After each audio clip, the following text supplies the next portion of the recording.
really excited to show you what we've got. I think it's going to blow your mind. All of your senses, your sight, hearing, feeling, pain, these are all electrical signals sent by neurons to your brain. These can all be solved with an implantable neural link. This is sort of what it looks like. This is our little device. That thing at the bottom is just to hold the threads in place because they're just like little fine wires. In a lot of ways, it's kind of like a Fitbit in your skull with tiny wires. All you can see afterwards is that there's a tiny scar, and if it's under your hair, you can't see it at all. In fact, I could have a neural link right now, and you wouldn't know. Maybe I do. So, and it's also got all the things that you would expect to see, the sensors you'd expect to see in a smartwatch or a phone. So there's actually a lot of functions that this device could do related to monitoring your health and warning you about a possible heart attack or stroke or other damage, as well as sort of convenience features like playing music. You can do a lot. It's sort of like if your phone went at your brain or something. Yeah, maybe that's not a great analogy. Anyway, so it's also inductively charged. So it's charged in the same way that you charge a smartwatch or a phone. And so you can use it all day, charge it at night, and have full functionality. So in terms of getting a link, essentially, you remove about a coin-sized piece of skull. Then the robot inserts the electrodes. Then the device replaces the portion of skull that was removed. And we basically close that up with actually super glue, which is how a lot of wounds are closed. So this is our surgical robot. And we actually ultimately want this robot to do essentially the entire surgery.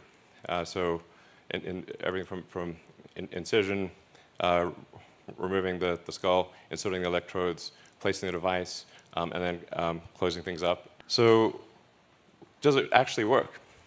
What I'm excited to show you, I call it like the Three Little Pigs demo. Well, I'll walk right over and show you.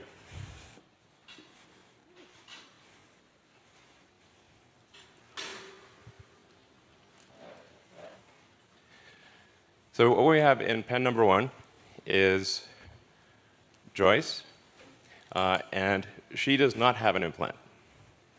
Obviously healthy and happy.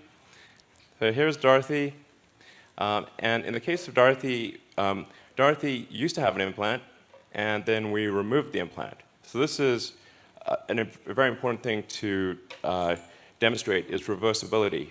So if you have a neural link, and then you decide you don't want it, or you want to get an upgrade, and the neural link is removed, is it removed in such a way that you are still healthy and happy afterward?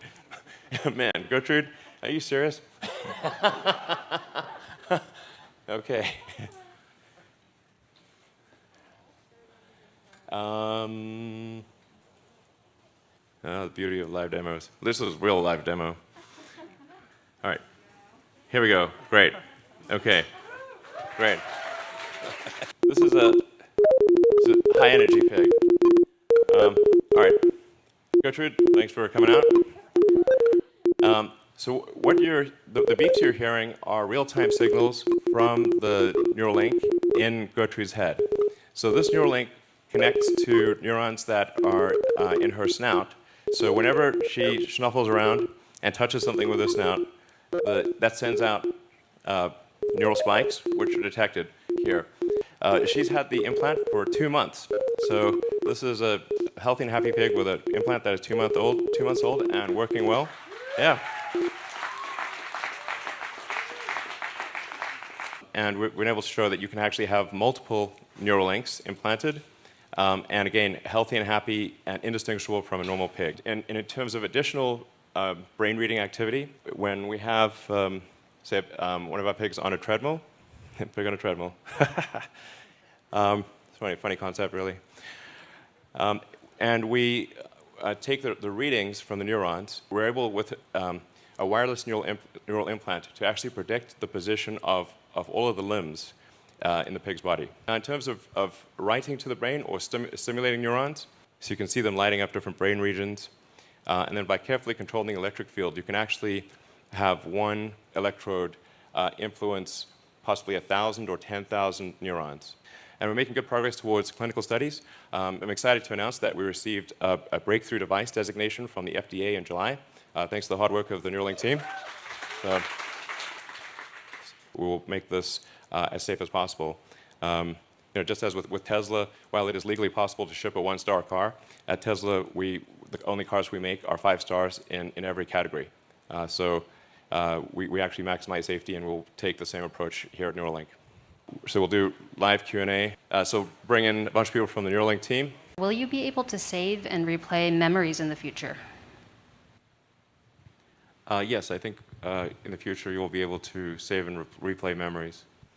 I mean, this is obviously sounding increasingly like a Black Mirror episode, but well, I guess they're pretty good at predicting. Over time, we could actually give somebody supervision, like you could have like ultraviolet or infrared, or see in radar, and actually have superhuman vision. Can the Neuralink chip allow you to summon your Tesla telepathically? Definitely, of course. You heard it here first. That's a definite 100%. Carlos, that is the answer. With this implant, you can actually think, just by thinking, you can output words, and you can type, and you can control a computer, control a phone, and which is pretty wild. Any estimate of how much it will cost at launch and what price it will reduce to over time? Well, I think at launch, it's probably going to be, I would say that's not really representative, because at first, I think it's going to be quite expensive, but that price will very rapidly drop. And I think over time, we want to get the cost obviously down as low as possible. But I think inclusive of the automated surgery, I think we want to get the price down to a few $1,000s. Thank you very much. Thanks so much for watching. I'm Cindy Palm. If you like what you saw, give it a like, and don't forget to subscribe to my new channel. Also, I'm always looking for good stories to tell, so if you have a story idea, feel free to leave it in the comment section below. See you soon.